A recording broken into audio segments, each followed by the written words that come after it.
Los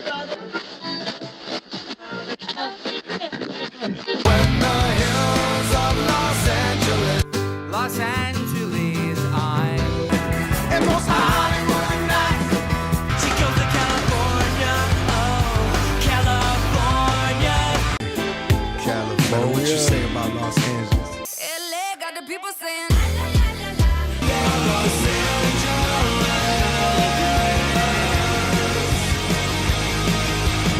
You're listening to Corner of the Galaxy on cornerofthegalaxy.com.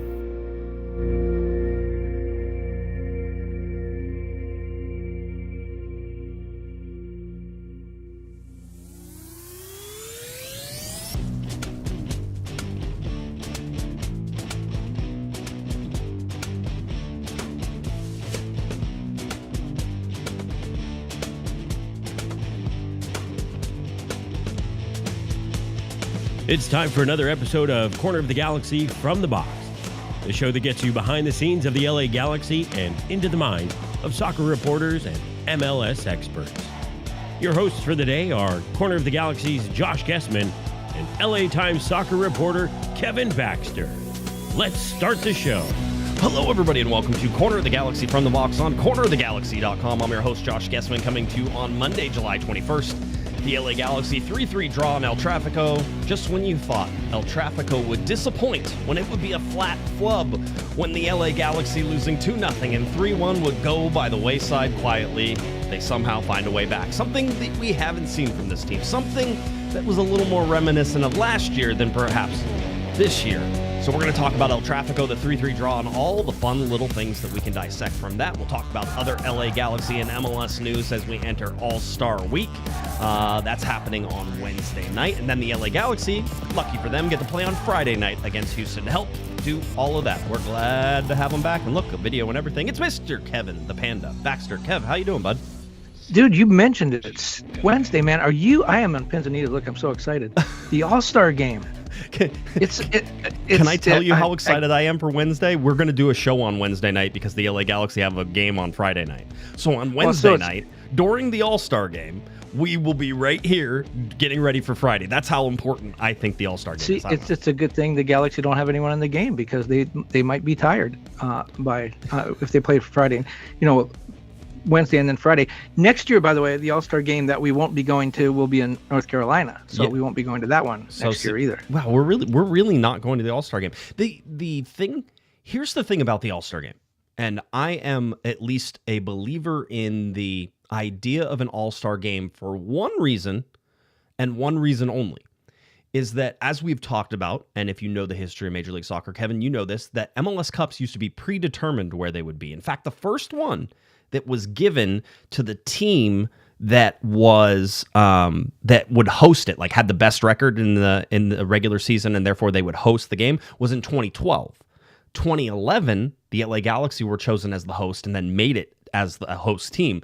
And so it was going to be in Carson, regardless of whether the LA Galaxy were there. That was 2011. 2012 was the first one the highest seed went to the LA Galaxy because they were the highest seed left in that one. So that was new. So when it was preordained, when it was planned, MLS used to have big parties, right? Like all these sponsor events, all these things that you could do. So that was a way to bring in and invite the sponsors to an event. And whenever you have sponsors, you have to keep them happy. You have to give them events. You have to give them engagement. You have to give them all of these things. That way they feel like they're getting money out of their sponsorship, right? People just don't throw money at, Herbalife doesn't throw money at the LA Galaxy because the LA Galaxy are just swell people. They do it because the Herbalife is plastered on the front and Herbalife expects access to the LA Galaxy and the LA Galaxy fans, right?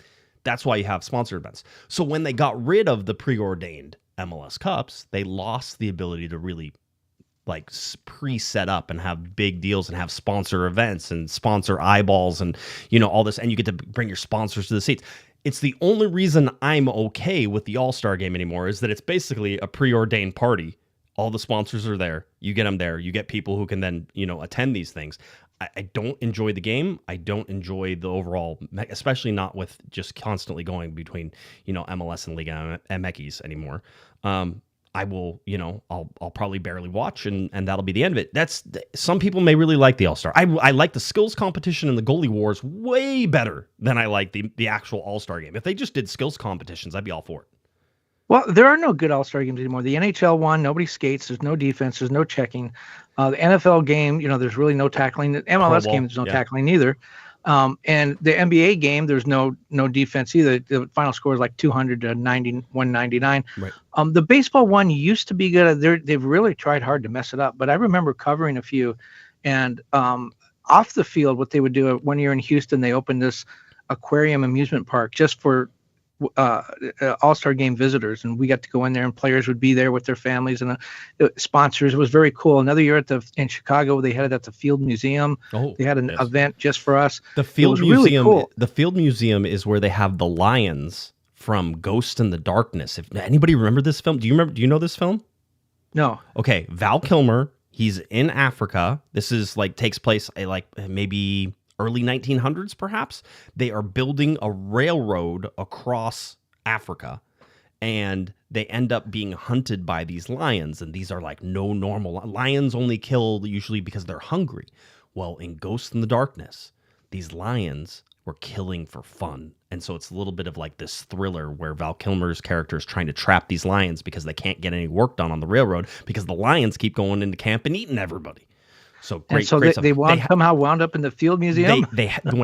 So it's based on a true story. The lions that were killed there were taken and put in the Field Museum in Chicago. So because eventually, spoiler, they did kill them, right? And they found out that they had some different genetic mutations in them that actually made them different than the other lions around. Really interesting things. So yeah. So anyway, when they used to have those events, I don't know if they still do. I haven't been to an All-Star game in a while, but it was really cool.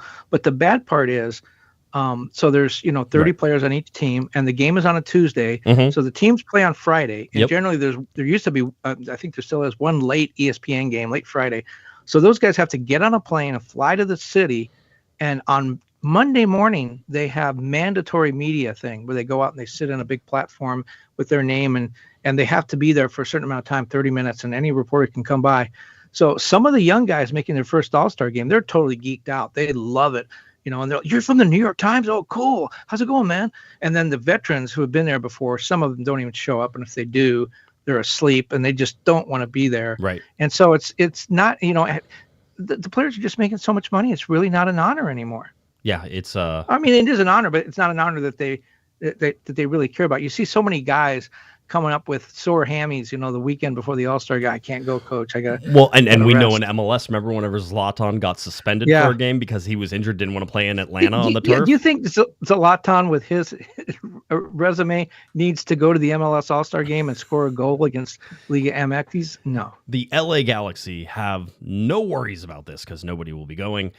So certainly something that you can watch if you want. I imagine that for most LA Galaxy fans, it will lose any particular meaning, especially this year. I would point out that the LA Galaxy's MLS Next teams did send two players, Max Steelman and Eddie Chadwick, to the MLS Next All-Star game that got played actually earlier tonight. I believe they were on the West team, and the East team ended up winning that game. I think it was 4-3. So there's your little All-Star inclusion for the LA Galaxy right there. Is that those are the two. I got another players. one. Yes, I got. You know who else is there? Who? Vicky Mercado. Yeah, one of our favorite people from down in San Diego. The late Galaxy Communications. She's not late. She's alive. Former. I know her. A former. There you go. Yes. Yeah, she's now with San Diego, and they have, I think, 4 players there. So she's quite busy in Austin. I thought this year the All-Star team was very grouped by some of the teams that were in there. So funny enough, I looked at the standings today, and I'm like, Nashville, really? Nashville in the West? Okay, I guess that's how this is going. So, just interesting to see the different inclusions and all that. But yeah, the All-Star game coming up on Wednesday. I think the skills competition is tomorrow night, so you can check that out. That is one of the better or not. The skills competition in Goalie Wars is actually one of the better things that they do. It's kind of like the home run derby is the best part of the All-Star game, right? That's more fun. And the All-Star game ended with a home run derby this year. It did. Of course it did. Absolutely. Also, before we get too embedded into El Trafico, because I imagine that's going to take up the majority of our time tonight, I wanted to say a special shout out to all the listeners, all the Galaxy fans who came down to the Train Club on Sunday. Roll video. Yeah, I will. I got the video. Don't worry. There we go. We had Cosmo there. We had the LA Galaxy Star Squad. The 2024 MLS Cup was there. I was surprised to see 30 or 40 people who came down in their jerseys. I had special requests to ride specifically specifically on my locomotive and my train, which was actually, it was consisting of most of my cars as well. So it was nice to have that out. But it was a lot of fun, really awesome. LA Galaxy President Tom Braun stopped by as well with his family. It was great to see them out and give some rides there too. So it was awesome. It was extremely generous of the LA Galaxy to bring people down, and I thought it was actually a pretty good community event. There were a lot of people. Here was the strange part, Kevin, and I think you'll get a kick out of this. Those two worlds that I sort of, live in, the train club world and then, the LA Galaxy world, and those rarely cross streams, right? This isn't a Ghostbusters, right? Don't cross the streams. They rarely cross streams. So it was hysterical because I did have people who came because of the podcast and obviously wanted to hang out and ride on my train. So they were waiting, and then there were people who were asking to take pictures with me and say hi. And normally when we hang out, that's perfectly fine, and it was fine then too. I would hop off the engine while we were loading or something and make sure we took pictures. Totally confused all the people at the train club though. They were like, "What is going on? Why?" Train club people, not super sports people, more focused on the trains. I'm this weird crossover that does both. So they were utterly confused at why the LA Galaxy were there, what an MLS Cup is, what Cosmo is, and why people were asking for me and doing all this stuff. Oh, maybe you should have given them a heads up. Maybe that's your fault. I did. I went over it. It's just really not their bag. 100%. Totally understand. So Aaron, by the way, says rule number 1 about train club: don't talk about train club, which is sometimes true. But it was great to have everybody there, and we're hopefully gonna maybe do something again in the future there, and open it up to more Galaxy fans. We gotta get some players. I had heard rumors that Mayo Yoshida was bringing his kids out, and that apparently has never happened. No, I mean that has never happened. I don't know. Even Maya probably wouldn't even know where that is. There are some players who live closer in the Orange County area who might be able to swing down. But last thing I need is a player on one of my trains, and then they fall off the train or something, and then it's my fault, right? That's like, I don't even like it when they step down off the stage, at our press conference, and how there's steps. So the in press conferences at the Galaxies in their studio, they have a stage, and the stage is what, like 3.5 feet, 4 feet up off the ground, right? Maybe not quite that high, but it's a big step, and it's a single step, but they have actual individual steps behind. So you're supposed to walk behind the big backdrop, and then you sit at the table. Well, sometimes when the guys are done, they hop off the stage, and that makes me nervous. It's like 3 feet, and I'm like, please just use the steps, because the last thing they go to jump down, they twist an ankle, and then it's the press's fault and all that fun stuff. So, yeah, I don't know. That's just me. Let's keep everybody safe. If they can't make that jump, they probably are not a world-class athlete in the first place. You might help the Galaxy in that case. I'm telling you, it could be bad. I know Diego Fagundes listens to this show, so he's got to come to the train club. He's more than welcome, Mr. I found out. I think Diego actually grew up playing ice hockey. So if you want to know soccer as well, obviously. But in Uruguay or no? Whenever he moved to the States. Remember, he was like on an MLS team at age what, like 15, 16, okay, right? Like with New England. So, but he played ice hockey, and I think he still does. So if you were worried about Diego Fagundes in a scrap, don't worry about Diego Fagundes in a scrap. Well, I can go the other way. 2 of the Kings' best players, Andrzej Kopitar and Drew Doughty, were both. Andrzej Kopitar from Slovakia was a great soccer player. Really? And still goes home and plays organized club soccer in the off season. He doesn't tell the team. In fact, he lies to the team about it. Right. Because he's not supposed to do that. Right. But he is really good. And Drew Doughty was in the Canadian Youth Development Program as a goalkeeper growing up in Canada before he said he was told, his parents came to him at one point and said, look, if we're not at a hockey game, we're at a soccer tournament, you got to pick. We can't do this anymore. He's about 14. And he just took a look and said, where am I going to make the most money? It was a no-brainer.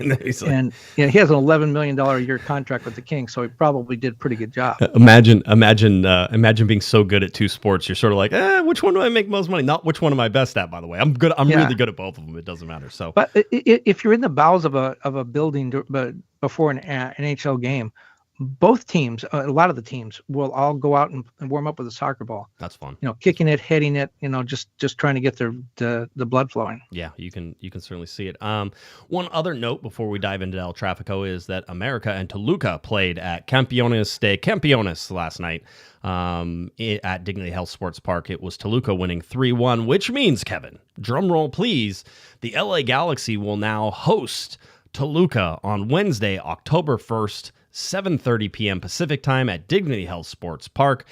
They say tickets are on sale on July 22nd. I know season ticket members, and there were some pre-sales that were happening today, so you can get those tickets. This is, of course, Campeones Cup.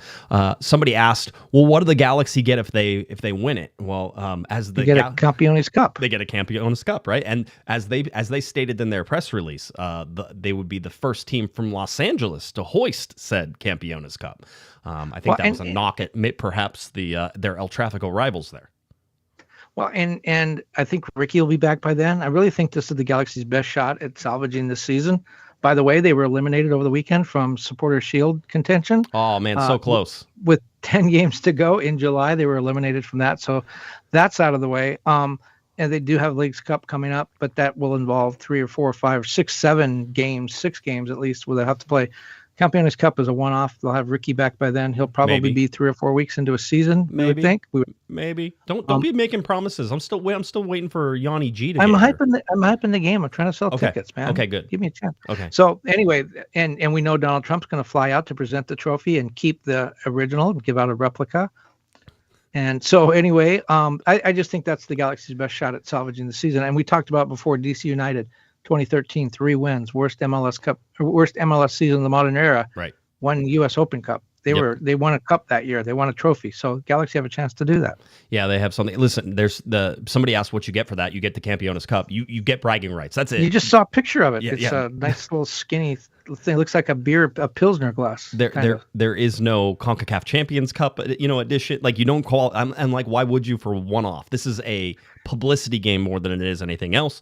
It's going to be important. Yeah, no, it's fine. It's fine. I still think that if you're a Galaxy fan, you want to be there for this. This is a chance at a trophy, even if they backdoor their way into it. It doesn't matter how it happens.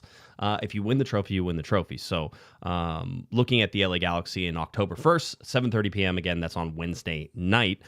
So make sure you check that out. That's how big the game is. It's a Wednesday night game. That's how big that is. It has to, though. It has to fit in. Still, it has to fit into the schedule and everything that's going on. Super Bowl, the Daytona 500, all on Wednesday nights. Toluca has league games in October. The Galaxy have league games in October, so they have to squeeze it in between all that. So, the good news for the Galaxy is they probably won't have to worry about resting anybody for the playoffs or anything like that. So, playoffs. Be just for playoffs. You want to talk about the playoffs?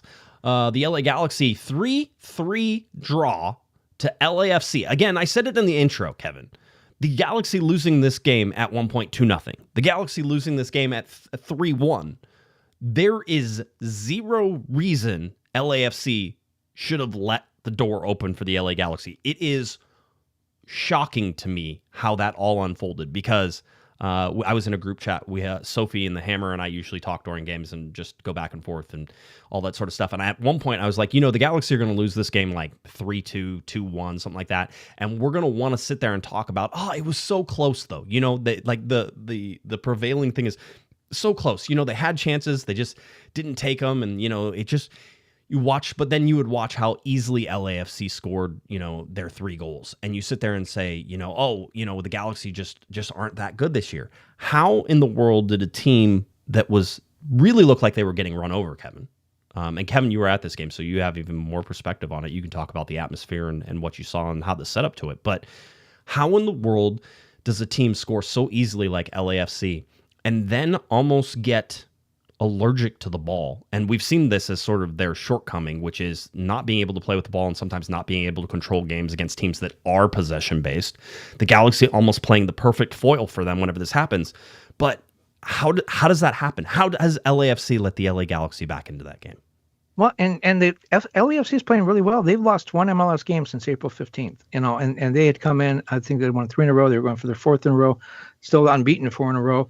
But and I thought the Galaxy, maybe you differ, but I thought the Galaxy looked slow. I thought they looked lazy. I thought they looked poor. They had a huge lead in possession, but they made a lot of mistakes. LAFC's 3 goals, all off of mistakes.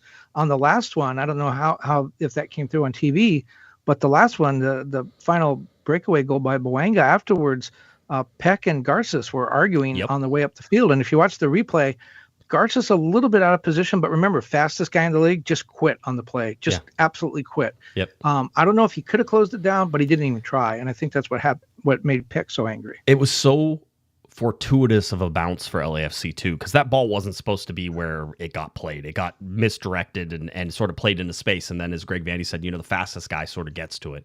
The Galaxy were pressing and pressuring, and you could see that. But yeah, I mean, I thought that there were times in this when the Galaxy looked severely outmatched. And I talked about it on Thursday night. I said, this isn't a game where you can claim that the LA Galaxy are more talented, which we've been able to do against some of these, the RSL game or the DC United game or the Austin game. Quite honestly, I still feel like the LA Galaxy are a more talented team than those teams. In fact, the Galaxy are more talented than a lot of teams. They're not perfect, and I certainly would have put them in the top 10 or 12 in terms of talent. But when you have Gabriel Peck and Joseph Paintsel and Marco Royce, if they play up to their levels, they can be a very, very good team. We didn't see a lot of that. We saw a lot of, bad defensive breakdowns, and I think a lot of that was, and we'll start with the starting lineup here as well, was a little bit of putting Sanabria in to start in the midfield, because I thought that unbalanced the Galaxy pretty easily, and that caused a lot of problems both defensively and everything else. But it was Yamane, Yoshida, Garces, and Aude in the back line, Mitrovic in goal. You had Marco Royce, Cerrillo, and Sanabria starting, Gabriel Peck, Mateus Nascimento, and Joseph Paintsel. So that was your starting lineup for the LA Galaxy. Again, the only real change in any of this was Sanabria.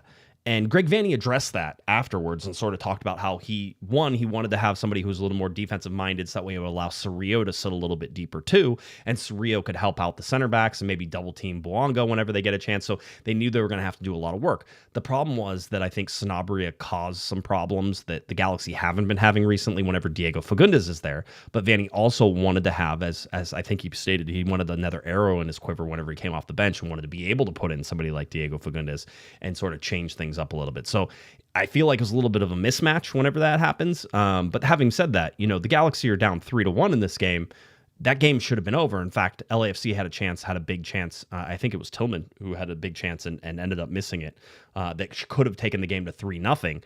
And I feel like if that goal goes in, there's no coming back for the LA Galaxy, regardless of how that is. 3 goals is almost too much. The fact that the Galaxy get the handball, the fact that the Galaxy then, get one of the finest goals I've seen them score in 2025, and it harkened back to some really nice goals we saw in 2024 for the second goal for Gabriel Peck.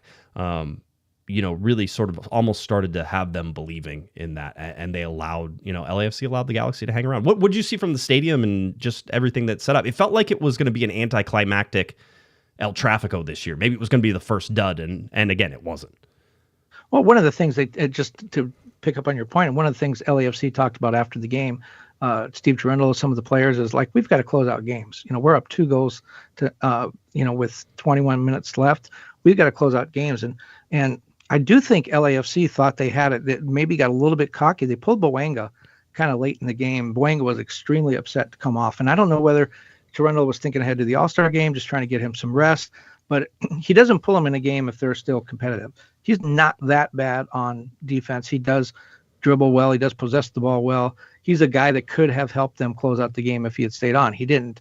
As far as the atmosphere goes, it was a 32-52. We're fired up. They had a really nice tifo, which I write about in tomorrow's LA Times. The idea of the tifo, it said, there's a revolutionary expression that's very famous in Latin America, El Pueblo Unido Jamás Será Vencido, which means the people united will never be defeated. And they changed El Pueblo to Los Angeles.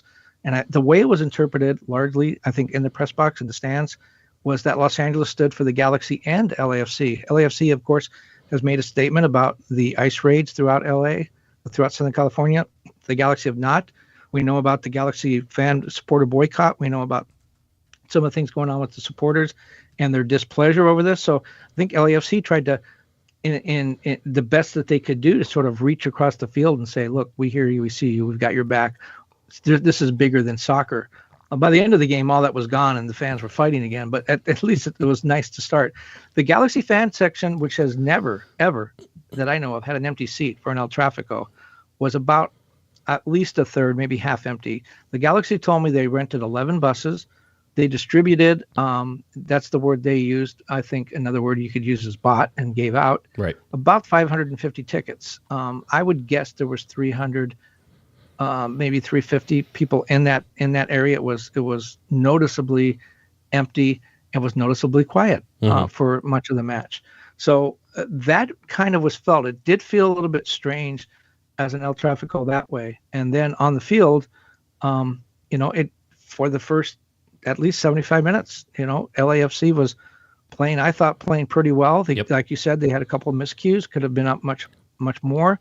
But I don't think the Galaxy looked that good. Aside from the second goal, I don't think the Galaxy looked all that good. Even in stoppage time, even when they scored the tying goal, I mean, they scored against a 10-man team. It was a real, a brain fart on Eddie Segura's part to choke Diego Fagundes in stoppage time of a game you're trying to close out. Yep, 100%. No, it's absolutely, it's a choke move. So, funny enough, he choked Diego Fagundes, and then LAFC chokes on that as well. I'll say this. The second goal was outstanding. That's the type of goal that we've expected, and that's the type of goal that Gabriel Peck has not finished. So we finally saw that finish. It's the type of goal that that the Galaxy are capable of doing more of and haven't. Watching Joseph Paintsel sort of slide over again and be on the same side as Gabriel Peck. Watching the combination through Marco Reus. Marco Reus almost plays in. I think it was it Cuevas who came in? I can't remember who put the cross in that was not for Yoshida but was from Christian Ramirez. But Christian Ramirez had a chance at a goal and really great save by Lloris. There started to be some openings there towards the end of the second half, and for me, that was a sign that the LA Galaxy sort of were starting to find some rhythm and starting to do something. I can go look at these, the stats in the game, and they're really interesting to me. The total passes at 730 for the LA Galaxy and 390 for LAFC. So Galaxy almost twice as many passes.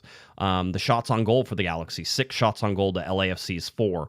Now, 3 of those went in for LAFC. And basically they didn't create a lot of offense outside of the transition moments. So I thought that was sort of an interesting take.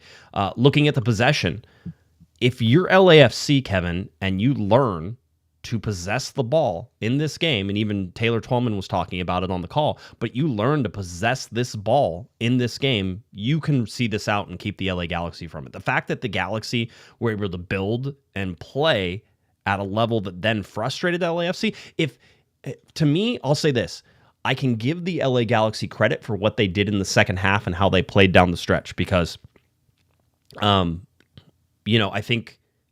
I think that they were playing better. I'm not going to say that they look poor in the last 20 or 30 minutes, right? They really started to play well, and you're like, okay, and they're controlling. If LAFC can possess, they can take the steam out of the Galaxy sails, and they didn't. So when we're talking about, LAFC's ability to impose themselves on the Galaxy, we saw that.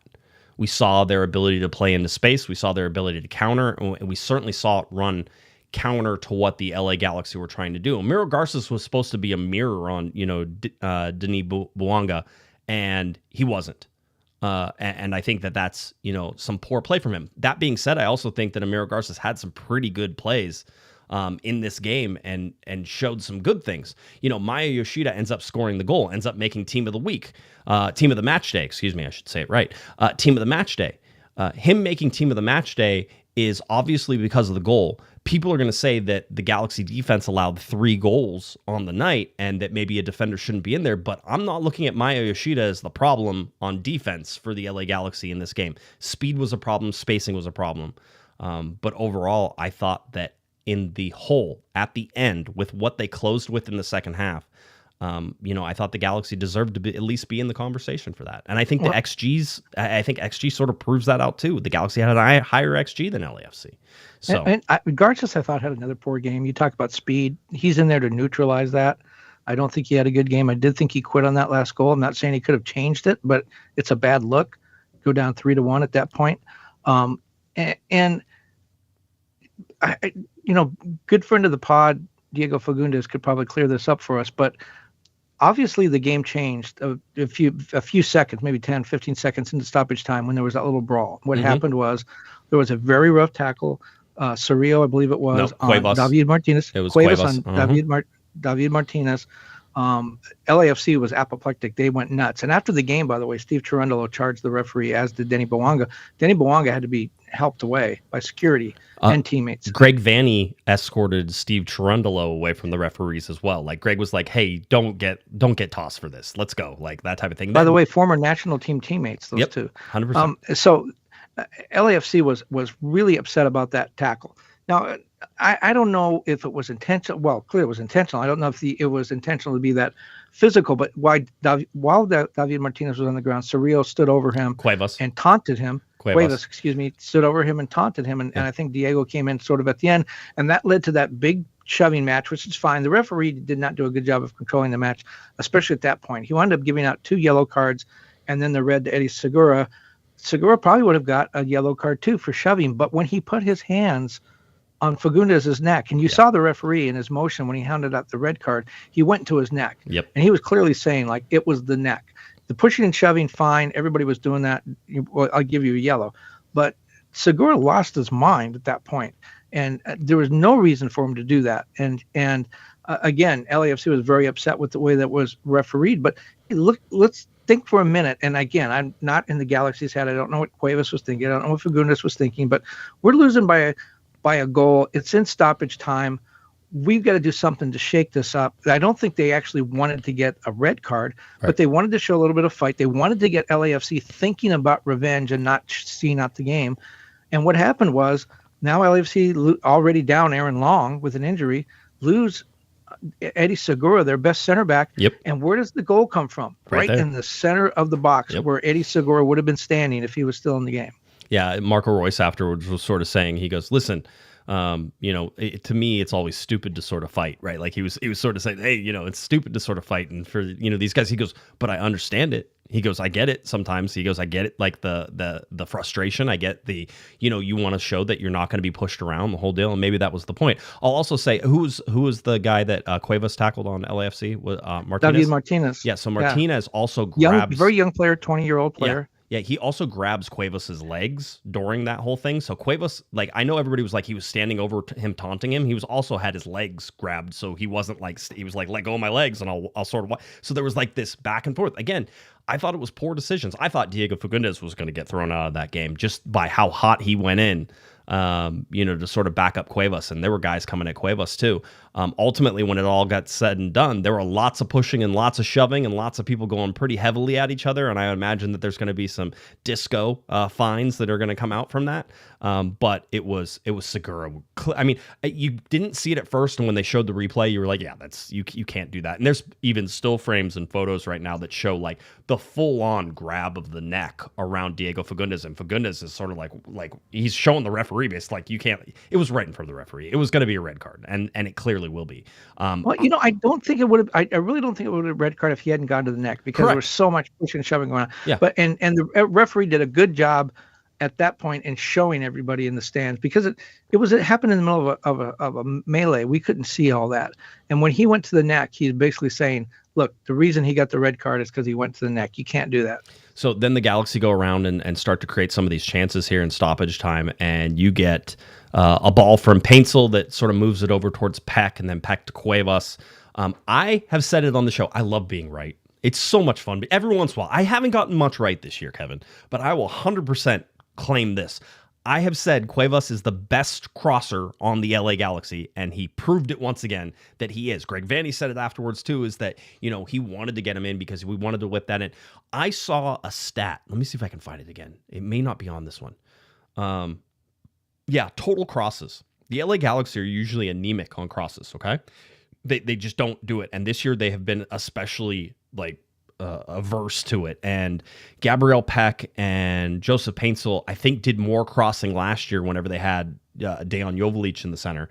And maybe Nascimento isn't the same guy. I'm open to interpretations on that. But whenever you get Cuevas in there, watching him cross the ball, all of a sudden things get dangerous. He hits a certain shape, it's a certain drive, and he finds certain spots, and he does it over and over and over again. The Galaxy had 8 total crosses to LAFC's 1. We can talk about LAFC and how easily they opened up the LA Galaxy, but those in terms of them creating situations, they created mistakes, right? Which is a thing you can look at.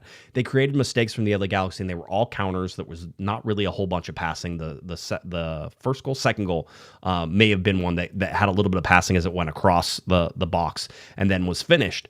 They created those mistakes. Very rarely did they create anything on their own without the ball just being turned over into space. And for me to watch that and then watch them sit in a low block and to find the Galaxy, who have struggled since Greg Vanney came on at sort of defeating the low block, to watch them pass their way through LAFC for their second goal, and then to watch them create now, up a man in that 97th minute to see Maya Yoshida get there. And, it was only supposed to be 5 minutes of stoppage time, except the brawl took about 2 or 3 minutes to sort out. Yeah, but everyone was talking about that, why they were still playing. Well, they brawled for 2 minutes at least. It was, and by the way, that was the latest goal ever in an El Trafico. It was 7 minutes before the 97th minute expired. It was the latest goal by 40 seconds over a Carlos Vela goal. Yep. So latest goal ever scored. And remember, the Galaxy at the end of regulation time almost had another goal. A great shot by Ramirez, looked like it was going to go in, and just a otherworldly save, really. By Lloris. It was amazing. I thought that was great. I loved watching that and sort of being there. Greg Vanney thought that he said if that went in, he thought it was going to be offside anyway. It may have been, it was close, but on replays it didn't show it like outright, so you would have had to really take a look at it in order to overturn that. So you have that. We have to talk about the guy who scored the goal, though, Maya Yoshida. I got to talk. First goal in 15 months. That was my whole thing, and I was hoping nobody was going to ask my question. I was on Zoom because I wasn't there. Just in case you were wondering, I think I told everybody I was going to Disneyland last Friday, and I got to go, and it ended up being one of those dream Disney days. I will say this once, so I can be on the record.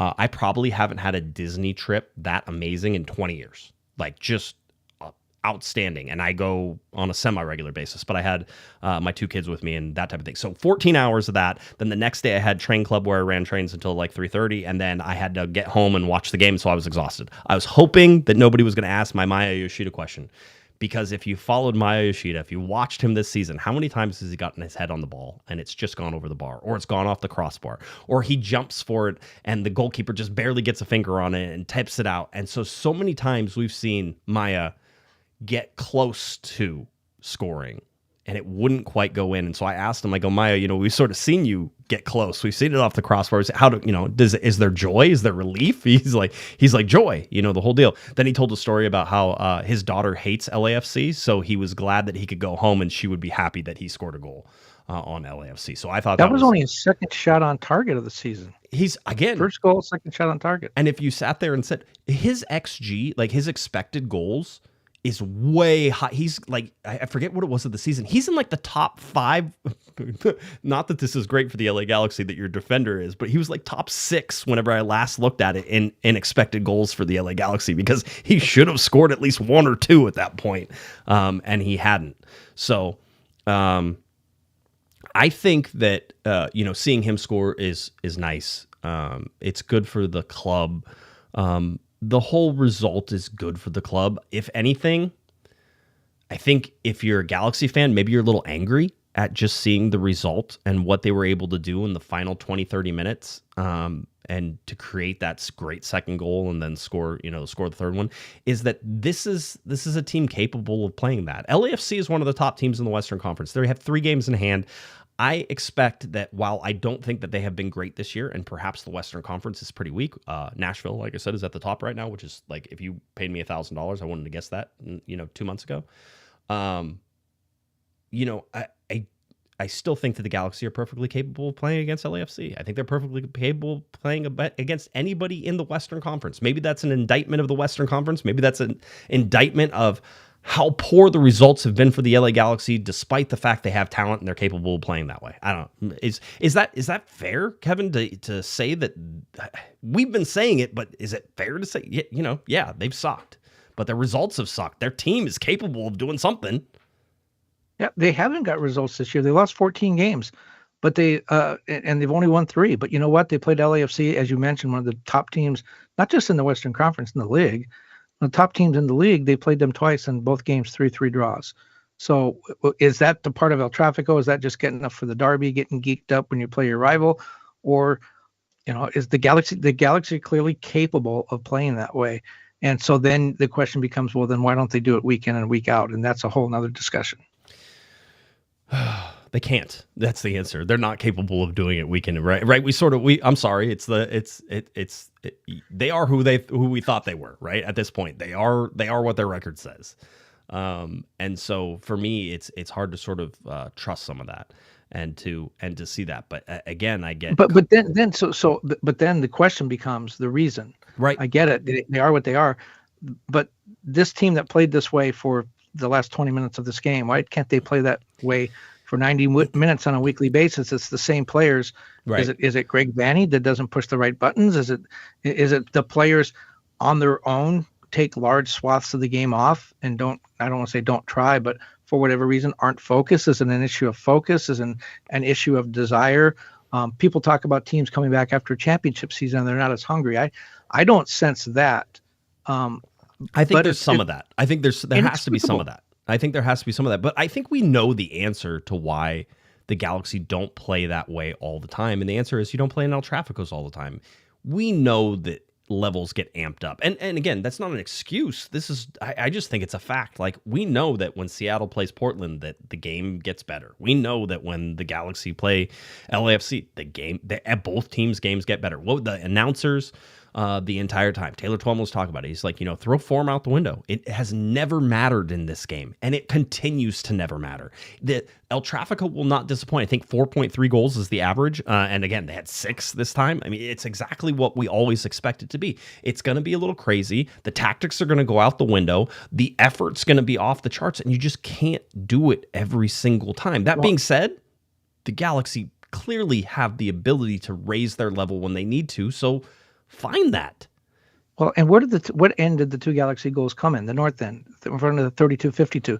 Where did the Ramirez near goal come? At north end, the 32-50. In fact, the only goal they got at the other end was the penalty kick. Right. I would be really interested in looking at how many goals opponents score and which opponents score those goals. I mean, a team like the Galaxy, I think they feed off the animosity and the hatred and all that stuff coming out of the 32-52. They're like, and you saw Garces after the game, by the way, probably the bad pick for the guy to go taunt the fans, given the way he played. But Garces sort of taunting the 32-52 after the game. With his 6 fingers up as soon as he scored, he went over with the 6 fingers. I mean, in terms of entertainment baller status. But yes, continue. I think the Galaxy feed off that. There are other teams that clearly wilt. I've covered enough games at that stadium to see that teams love it when they're going the other direction. The goalkeeper hates to be in front of that. But it felt to me like the Galaxy attack fed off that. Like, oh, you want to see that again? Watch this. And they seem to really feed off it. And so I'm not surprised that they played well going toward that end. Mr. Provino says, he says, we were in tactics free zone by the 20th minute. Not wrong. That's another reason El Traficos are always crazy. The tactics sort of go out the window. The game plans go out the window. And everybody's just like desperate for whatever it ends up becoming. That's why you can't predict these games. And why, I said it could have gotten ugly. I was real close to being right, by the way. I said that the Galaxy might lose that game 4-1. Like, I could see it getting ugly. And the LAFC absolutely had a chance to make that 3-0, 4-0. And they missed those chances. So interesting to see that and how that plays out. Looking at the ratings, Gabriel Peck with the 2 goals ends up getting, the highest rating on the LA Galaxy. 6.8 total team rating to 6.9 to LAFC. So both of them right around 7. So fairly even there. You have, Boanga and Ordaz and Dillerson. They're at 7.3, 7.2, and 8.7. I mean, just all outstanding players in there. And then you look at the LA Galaxy. I mean, Sanabria had a really bad game. 5.5, yeah, 100%. Cerrillo at 6.1. He was given a little bit of a different role. Yamane at 5.5 over on the right-hand side. Cuevas comes in and has a really good game. Mitrovic at 5.8. They didn't really like that. But look at the middle. And I understand why these are here, because you can go back and watch several really good tackles and really good plays from Maya Yoshida at 7.6 and Miro Garces 7.5. There were some problems there too, and certainly you pointed out, I think, a good one, and certainly with Peck. And somebody was asking Greg Vandy about that, and I think he says, sometimes that's okay. Sometimes that's okay, those guys getting in. And apparently, I was told by somebody who was there that afterwards, after the game, those two were making up and sort of being like, okay. Although I think Peck was still a little ticked off as it goes. But sometimes you can demand more. And I think Miro Garces is young enough that having demands of him is probably a good thing at this point. He can get frustrated with it, but you need to make sure that he's understanding how the Galaxy want to play and make sure that they play within that whenever they do that. So, one of the things I wanted to put in here was just the power rankings, and it's not the number matters less than just what was said, but MLS has the LA Galaxy at 23, which is 7 from the bottom. Who are the 7 teams after them? But it's not wrong, Kevin. That's the whole thing. Like, yes, should the Galaxy be at 29th place right now? Probably not. They probably should be in 23rd place because they probably should have won a whole board games. They're not, but 23rd, and with their recent winning streak, and we can look at just in July, just how much better they've been compared to the rest of and by the way, it's hard to be worse, but just how much better. They are power, right? And the power, they've bumped up. I agree with that. But basically, it was, even when it's objectively been a rough season, the Galaxy still know how to make LAFC miserable. Stoppage time equalizer from Maya Yoshida completed a comeback from 3-1 in the latest El Trafico to go completely off the rails.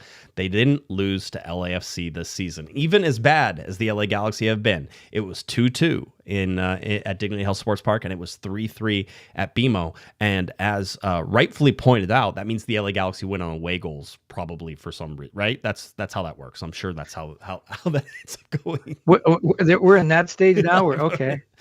Take the wins when you can get them, Kev, for this year for the LA Galaxy, 100%. But I thought that was funny. I think that might have been a Miss Ravino in the Discord who said we went on away goals. I thought that was great.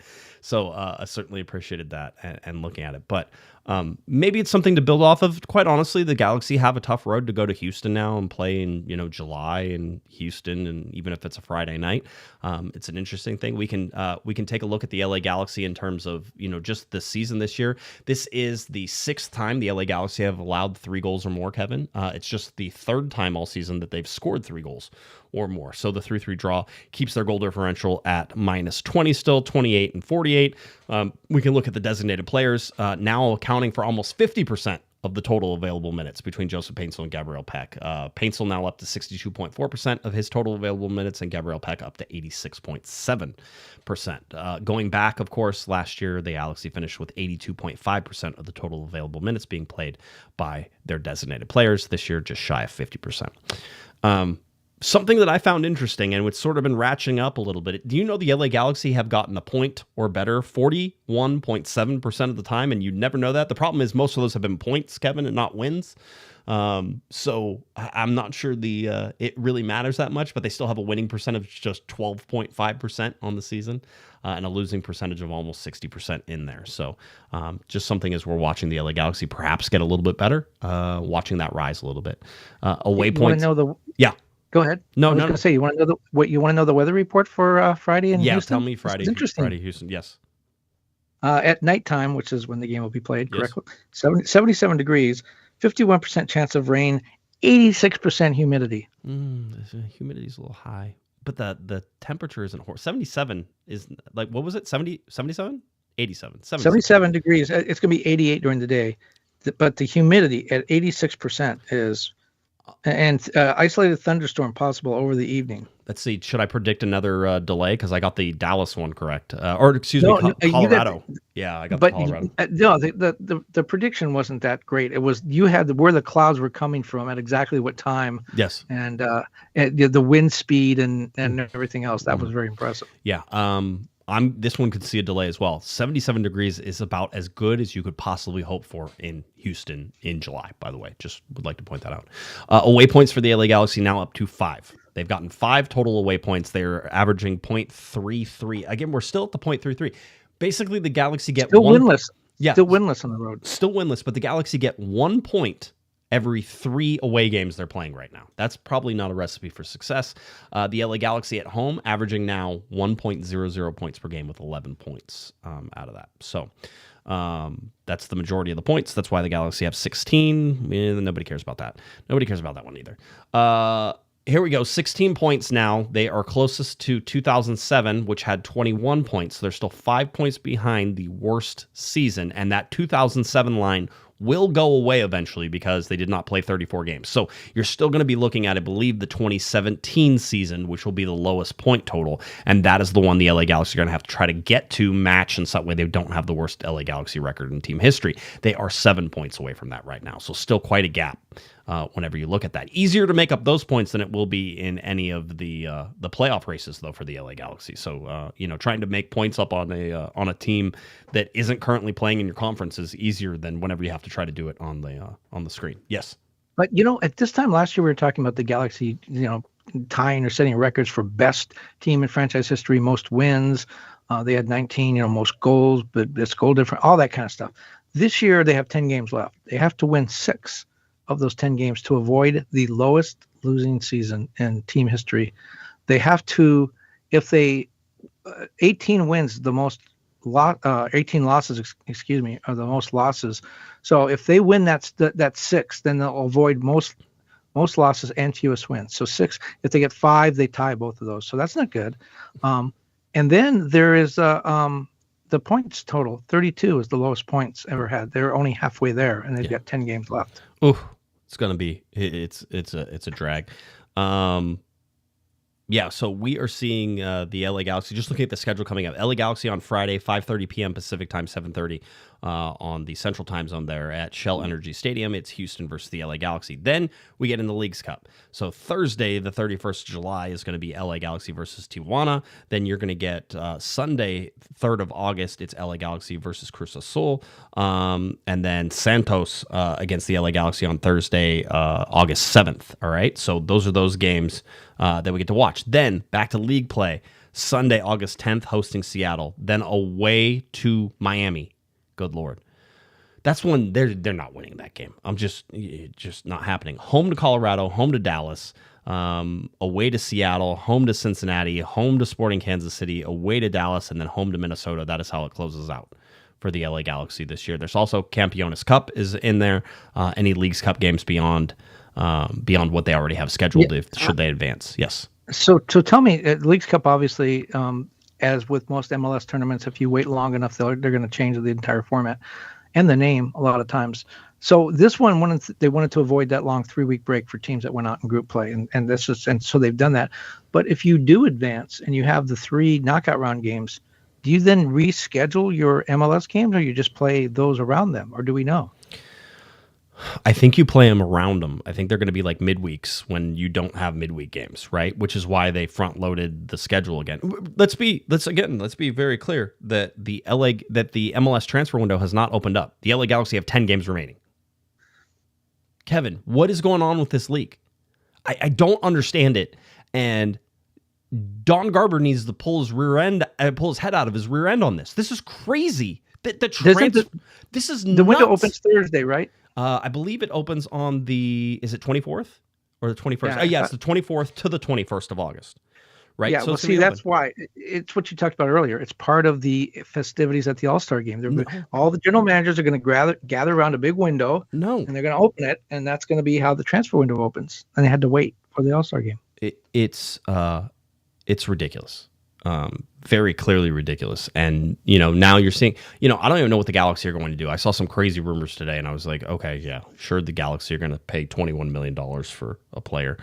That sounds about right for what they're doing right now.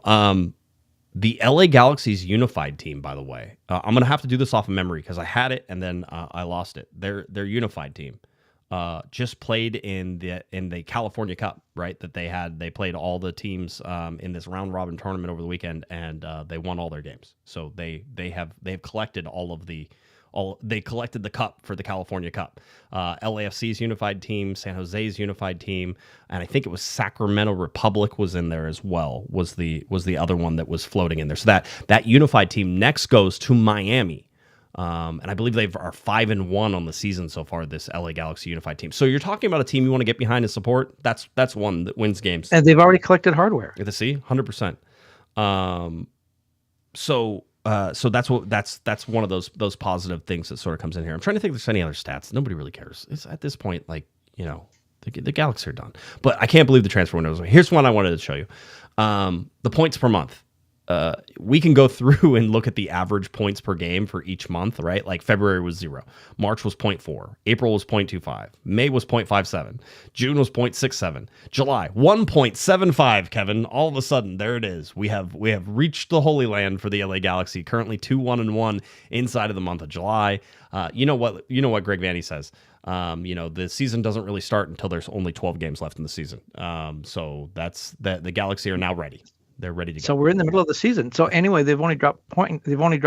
Well, they've gotten points in 5 of the last 7 games. That's pretty good. It's not bad. I mean, it's way better than what it was. But having said that, you now have to go to Houston, as Greg Vanning was sort of talking about earlier in the week. You have to go to Houston. You have to win something. You have to go on the road and win some of these games because you dropped points at home. You didn't beat Austin at home, right?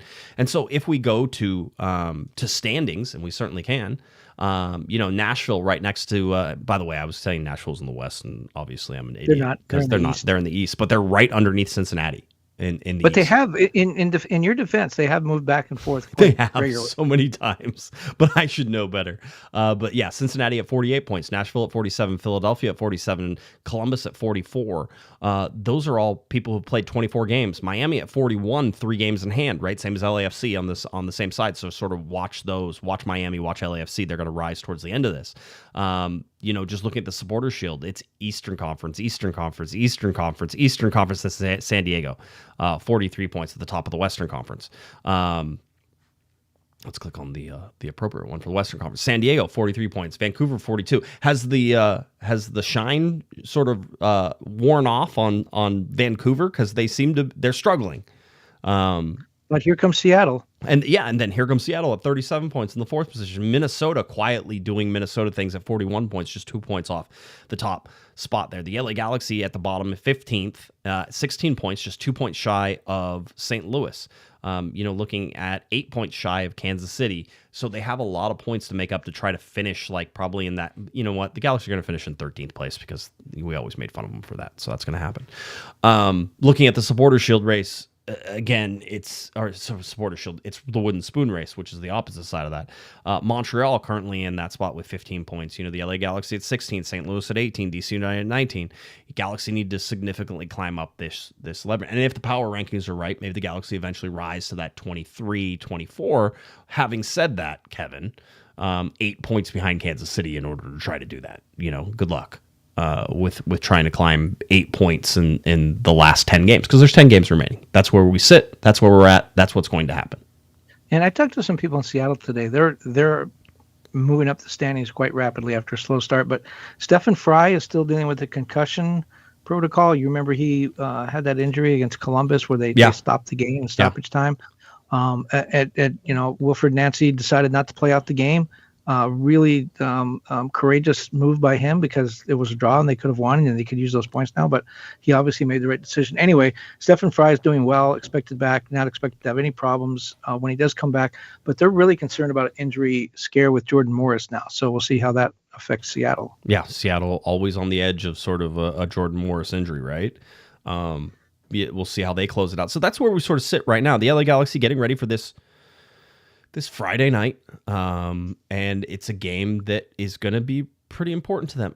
At this point, no, there's not a chance of the LA Galaxy making the playoffs, and I'm fine with understanding that, but I still think that there's some inroads to be made. I was certainly talking with somebody who was close to the team, and it's like, there's a lot of guys who are going to be coming back next year, or certainly have contracts for next year. So let's assume that they're coming back for right now. We can make those decisions in the offseason and see how it goes. But coming back next year, it's important that things start working out. It's important that things start clicking. It's important that, and again, I keep hearing it's important that Ricky Puig comes back when he's ready. There's no rush. There's no hurry. There's none of that. But when he's ready, that Ricky Puig comes back this year. So that way everybody can get used to him playing, that he can get used to playing, that everything sort of focuses in on what momentum you carry to the end of this season and how that can help you next season. Because by the LA Galaxy's own accounts, they will be in a much better place financially next season. We have to talk about that, of course, because Major League Soccer has a transfer window that hasn't opened and there are 10 games left in the season. The Galaxy haven't even made any summer moves. No team has, right? But you're waiting for these summer moves. And when those summer moves hit, when the transfer window opens, when things go, I think the LA Galaxy, may have some additions to make, and how that affects them in 2026, we get to find out.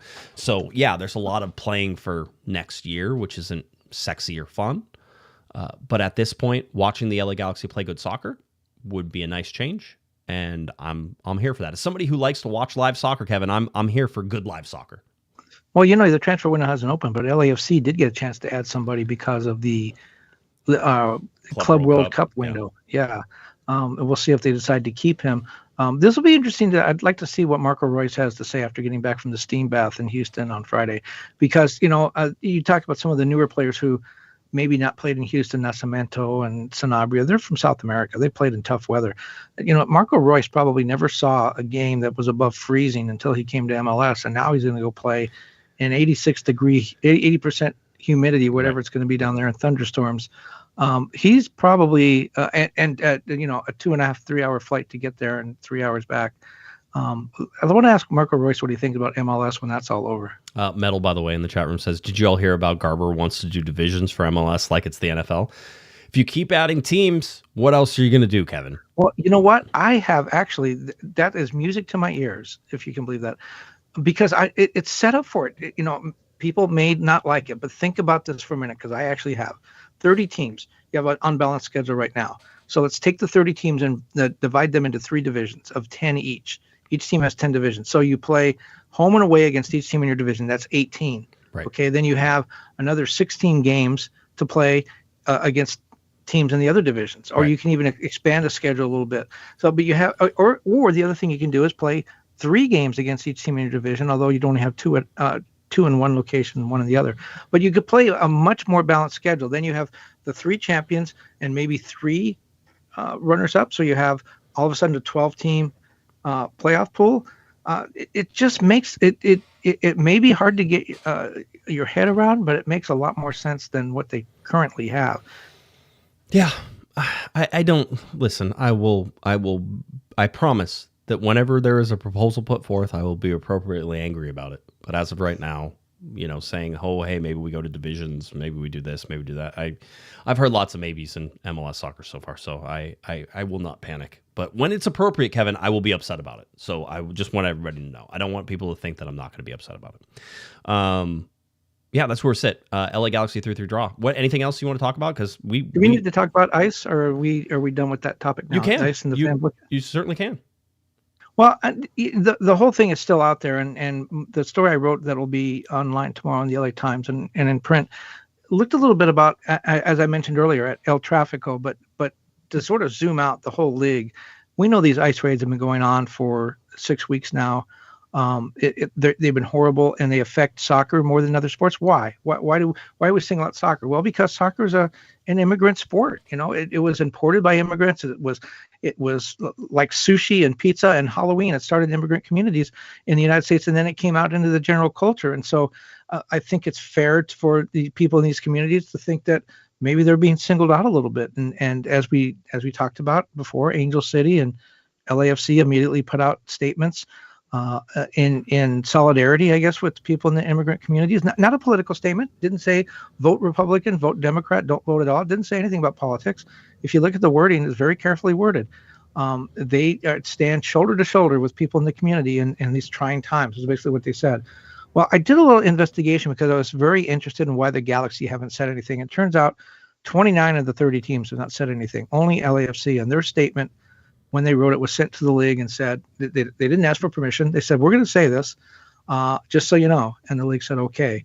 And I've talked to some league people since then, and their story is, and they're sticking to it, is that the league has a fan protocol, which they've had in place for over 2 decades, which says you can't bring in signs calling for the election of one candidate or voting down another candidate or any kind of political proposal. So no ice, ban ice, that would fit into that. So that's a fan code of conduct. How old is that fan code of conduct, by the way? They said it's more than 2 decades old, so more than 20 years, okay. They say. And so that has to do with signs, tifos, that kind of stuff. Austin fans did get in trouble. They had some ban ice signs. The stuff that I've seen at the Galaxy games don't call it, it attacks AEG and it talks about solidarity with the community, but it doesn't say ban ice. It doesn't say vote Republican. It doesn't say any of that stuff. So it seems to me that the fans are okay with this stuff. But my point was going to be, a lot of people have said, well, and Mother Jones magazine reported a little bit about this, or it was Rolling Stone reported a little bit about this, where they said, teams are being cautioned not to say anything because they're the league and MLS and some of the team management are afraid about, the President Trump and his administration taking reprisal against them, as they have done against the Dodgers already, for speaking out. I'm told that fear is real, but it's mainly coming from the teams, and it's not coming from the league. The league will allow teams to make whatever kind of statement they want. The Galaxy, by this, sources I talked to, the Galaxy can say whatever they want, as LAFC did, as long as they stay within that, the parameters of not calling for an impeachment or anything like that. So the Galaxy can say what they want. What some teams have told me is that they have preferred not to make a statement coming on team letterhead, but to let their coaches talk about this stuff. They go to an interview, as we have with Greg Vanney, Media Day, ask Greg Vanney what he thinks about it. He can say it, and then the team can push that on social media, and they can point to that and say, hey, we have no position as a team, but here's what our coach said. So that's kind of where we are. The Galaxy, apparently, from what I found out, they can make a statement if they want. Right. They haven't. The supporters are very upset about that. That's understandable, especially when LAFC has. But I talked to other teams. San Diego was one. They're right on the border. They haven't made a statement. Austin hasn't made a statement as a team. Seattle's fans came out this weekend and had an action. Seattle hasn't made a statement as a team. One of the things I've been told is that we get a little bit skewed here in that this issue is playing far more heavily. I mean, there's been 2,700 people arrested in Southern California. Right. This issue is playing far more heavily in Southern California than it is elsewhere. But that's where you and I are. That's where the Galaxy are. That's where LAFC is. Right. And so it is an issue here. But I guess what I'm trying to say is the bottom line is the Galaxy could, according to the league office, the Galaxy could make a statement if they want. They've chosen not to. They have their reasons. They may fear that the president today called on the Washington Commanders to change their name back to the Redskins, or they will lose federal funding for their stadium. This is where we are. Right. And that's what the teams are fearing. Yeah, it is, in some ways a simple issue, and in some ways a very complicated issue. And looking at that, I wish, sometimes you wish that there would be, I think, stronger leadership at the league level, instead of just letting everybody sort of, we talk about teams being franchises and that there is sort of this overlord of the league and the league doing things. And I wish that there would be, I think, more guidance from the league and how they would like to see this approach. And maybe that would help. Maybe there is. And we're only seeing the front end of that, Kevin, right? Maybe there's guidance going on behind it. But, again, but coming together. Yeah. Uh-huh. But you're right. I mean, the strength in numbers, as the TIFO from LAFC said. LAFC, their fans, as I understand it, and the Galaxy fans, I think, are probably like-minded. They decided to come out and say, look, there's LAFC fans, there's Galaxy fans. We're divided. Let's unite on this issue. Let's unite. This is bigger than soccer. And I think that's the right approach. I mean, and you're right. If the league came out and said, on behalf of 30 teams and 30 different communities or whatever it is, here's what our statement is. Right. But instead, as the Mother Jones article talked about, and some of the Rolling Stones. I keep saying, yeah, I get Rolling Stone magazine, which is amazing. I keep getting it wrong. You still get it? There's print and everything. Oh, there's words on paper. It's crazy. On paper, it comes in my mailbox. Remember mail? It comes in the mailbox, and so. But anyway, yeah, it's Rolling Stone. But it's that article talked about that they fear retribution from the Trump administration. Well, let's look at that for a minute. The Dodgers went to the White House to meet with Trump and Stephen Miller. They came there. They bowed their knee. They kissed the ring. They come back. ICE sets up in their parking lot, so the Dodgers have a response, and then all of a sudden they're sued by Stephen Miller's group over DEI issues. Has nothing to do with immigration. Right. And then the president comes out today and says, we're not going to fund the stadium in Maryland or Virginia, wherever the Commanders play, unless you change your name back to the Redskins. Well, whatever the leagues are doing, it's not working. If they're trying to appease the president, it's not working. I think the only thing they can do at this point is stand up, because now if the Commanders change their name to the Redskins, then what happens? He's going after the Cleveland Guardians next. Yeah. And then maybe how's that going for Harvard? Like, that's the type of, like, you and Columbia. I know that, and again, this is my only thing. This is my only argument that I think is at least relevant to the situation, is that, yes, you can be targeted and without doing anything, right? That's true. If you say nothing and you try to hide, they can still come out, they can still find you. But I think the administration has been pretty clear that if you wanted to go up and make a spectacle about something, then they're going to go ahead and attack you too. So yeah, you're darned if you do, you're darned if you don't type thing. But I promise you go out and make something that's, any sort of large statement. And I'm not even suggesting that the Galaxy would do that. That would, that set something off. And for sure you can be in the crosshairs. Like, you can guarantee that. As Pennsylvania said, it's better to live on your feet than die on your knees. Well, actually, I get that backwards. It's better to die on your feet than live on your knees. And so the point would be, as you continue to appease the Trump administration, he only goes after you more. Yep. It would be much better for the teams to stand up. If they get penalized, if they get hammered, at least they took a stand. But by kneeling, they're going to get hammered anyways. Yeah. So, I know. I get what you're saying. I understand. Listen, I think I hope I've been consistent. I would have hoped that the LA Galaxy put a statement out at this point. By the way, I'm gonna be the one person who says it's not too late to do that. That you can still do that. I think it loses a lot of its texture and a lot of its support by having waited and then sort of had this standoff with supporters at this point. But I'm always. I feel like there's always a way. There's always a way to sort of get back, hopefully, on the right side of things, and that is what it is. And I need to say too, having come from so many other sports and being still relatively new to soccer, the supporter culture is unlike anything I've seen in any other sport I cover. The Dodgers have fans, loyal fans, have spent millions of dollars on them over the years, but they're fans. The Rams have fans, the Kings have fans. They're very passionate. The Galaxy and all soccer teams have supporters. It's different. These supporters feel like they're part of the team. Yep. And that's why we saw such angst and such anger during the 2023 boycott, because the fans feel like they're part of the team. Management is supposed to listen to them. Now, they may have that wrong. I don't know what AEG thinks in the corporate suites, but that's how the supporters feel. And we know of supporters that have taken advantage of this incident and of 2023 to be completely unreasonable and to be complete jerks about all this.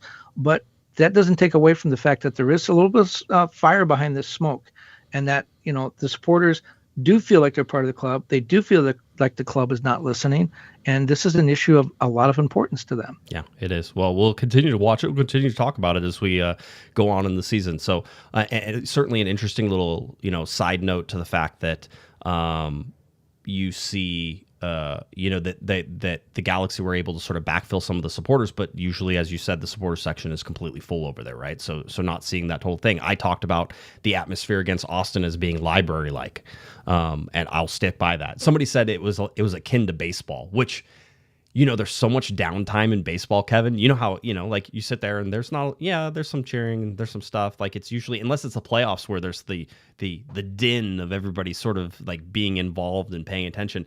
There's down points and stuff like that. That's what it felt like in the stadium. There were lulls.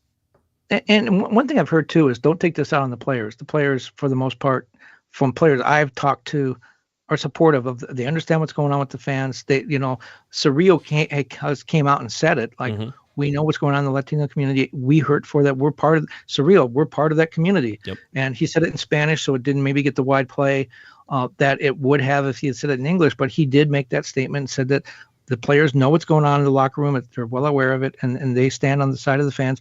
Marco Royce talked about it after the LAFC game, and I think clearly he was being very careful with his words. He didn't want to say, he's German. He didn't want to say anything that was going to get him in trouble one way or the other. He doesn't really know where to step yet. But he did say, look, we miss the fans. The fans need to be there. We feed off the fans.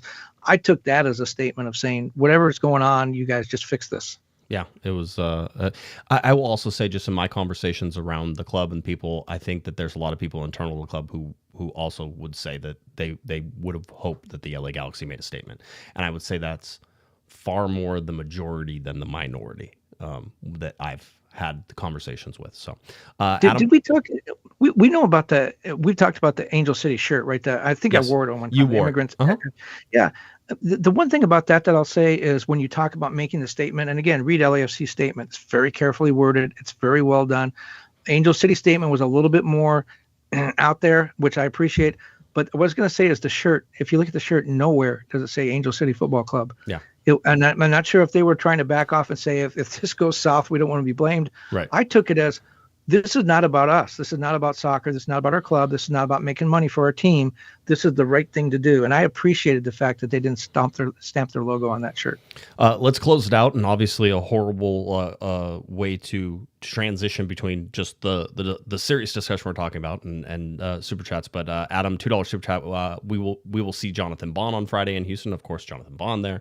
Yeah. It's always interesting to see Bondy, and a really great guy, top notch individual. So it'll be fun to see him there. And then Adam, another $5 super chat. And maybe this this was, maybe you can answer this, Kevin, because I don't know the answer to this. I assume the answer is yes, but were Will Kuntz, Tom Braun, and Dan Beckerman at BMO? I know Will Kuntz probably was. I know that Will. I saw Will on the field before. Yeah. Will was on the field before the game. I imagine to Tom players. Braun would have been there. I don't know about Dan Beckerman. Dan Beckerman was at the Austin game whenever I was there. I reported that. And by the way, he's at a lot of games. I just don't get to see him all the time. So if I see him, I'll tell you when he's there. But, he was at the Austin game. But remember that one time we saw it when they opened that little, I don't know what it is, a store, kind of a store thing there on the concourse where it's kind of like a little mini 7-Eleven. Right. We saw him there before the game one time, just standing outside watching fans go in, what they were purchasing, how they were being taken care of, the service. It was very interesting. He was out there making sure that the fans were taken care of and that the service was good at that, because I think it was the first weekend that little store had opened. It was very interesting to watch how he approached that. Oh, by the way, Nick goes, shout out to Julian Araujo too. Did you see Araujo's tattoo that he got on the back? Yes, mom and dad on the back. Yes, the whole deal. And Julian Araujo, obviously a huge proponent, and whenever he was here of immigrant farm worker rights and everything that goes on with that. As I understood that photo, he had a break in the schedule of some sort, maybe because of the Club World Cup. And instead of going to the beach, well, yeah, he does because he's playing in England. Right. Instead of going to the beach or whatever, he was in Lompoc with farm workers. He spent his international soccer vacation time with farm workers. Top-notch individual, Julian Araujo. One of the absolute coolest kids. You and I interviewed his parents in a parking lot before he made a debut once, and then we talked to him, and he was like so fresh and young. He had like almost zero clue how to deal with the press, and here is this young man who is just an outstanding individual. We trained him. We trained him how to deal with the media. Let's not take any credit for Julian Araujo. Yeah, talk to the LA Times. Don't talk to anybody else. That was my message. By the way, with Bondi, aren't we also going to see Daniel Steris on Friday? We should. He was coming back from injury last time. I don't know if he's been playing. Somebody in the chat room can probably check. By the way, there was another thing, and I think it is good. We did see at the end of the LAFC game, the plastic cups come raining down on Amiro Garces, on with the referees. Things in them. Yes, with things in them, with referees. When the Galaxy walked off, I have to imagine they probably also got stuff thrown at them at that point. Do you think any reprisal from Major League Soccer on that? Because listen, I understand the emotions. I get it. It was pretty ugly to see at the end there. You know what? I probably shouldn't say anything, but I've seen the LAFC fan base do this numerous times, and it's got to stop. Come on, guys. They did something really classy before the game, and then they just let it go at the end of the game. I've seen them, after the first playoff game that LAFC had, and they lost at home, they threw beer at Nick Raimondo, and Nick Raimondo was great, telling him that's not the beer he likes, and then telling him what he would like next time. Right. That was kind of classy, but it's got to stop. I don't understand why they think that that's acceptable. Yeah, They're angry. They're angry. The referee's not going to go, oh, I got hit with a beer. Let me change that call. You guys actually win. It's not going to happen. You're just embarrassing yourself, folks. Stop doing that. It was interesting. Adam closed it out, $5 super chat. I thought I saw Dan Beckerman next to where Ricky Puig was whenever he was next to PK. Did you see the PK content there? So PK was in there as well. I know you probably didn't see it. It's okay. Let's see. I was covering the game. I know. You were actually busy. You were actually doing things. It was fine. So all good. All right. Let's wrap it up then. Anything else? I didn't have anything when we started. That's not true. We had an hour and 17 minutes of stuff this time. That was, hey, every once in a while we get blessed with an interesting game. Imagine what happens when the stoppage time. Yeah, imagine what happens when the LA Galaxy play well for a little bit. You get to talk about things. Well, that was last year. We had a really long pause last year. We had a lot to talk about. There was a lot to talk about, as always. All right, if you're looking for Mr. Kevin Baxter on social media at kbaxter11, LATimes.com for all his articles. Check out his article in the LA Times tomorrow. Goes live around 4 a.m. if you're up early. All right. There it is, Mr. Kevin Baxter. If you're looking for me on the socials at Galaxy Podcast, head on over to cornerofthegalaxy.com. And then, of course, check us out on SoundCloud, Spotify, YouTube, any place that you type in Corner of the Galaxy, you can find us. Big shout out to everybody who made it out of the Train Club. Thank you to the LA Galaxy Star Squad. Big shout out to Mirna for helping us organize that. And the MLS Cup trophy. And the MLS Cup trophy was there riding on a train. Things you never thought you'd see, we got to see. All right. And of course, Cosmo. Shout out to Cosmo. For Mr. Kevin the Panda Baxter, I'm Josh Pato Guesman. You've been listening to Corner of the Galaxy from the Box on cornerofthegalaxy.com. Have a great one, everybody. You've been listening to the Corner of the Galaxy podcast on cornerofthegalaxy.com. You can follow the show on Twitter and Instagram at Galaxy Podcast. And be sure to check out and subscribe to iTunes, Stitcher, and Facebook by searching for Corner of the Galaxy. Fans, we thank you for listening, and we ask that you be kind and courteous to your neighbors as you leave the podcast. We thank you for joining us and look forward to seeing you again. Until then, I'm Michael Araujo, and on behalf of the entire Corner of the Galaxy crew, goodbye, everybody.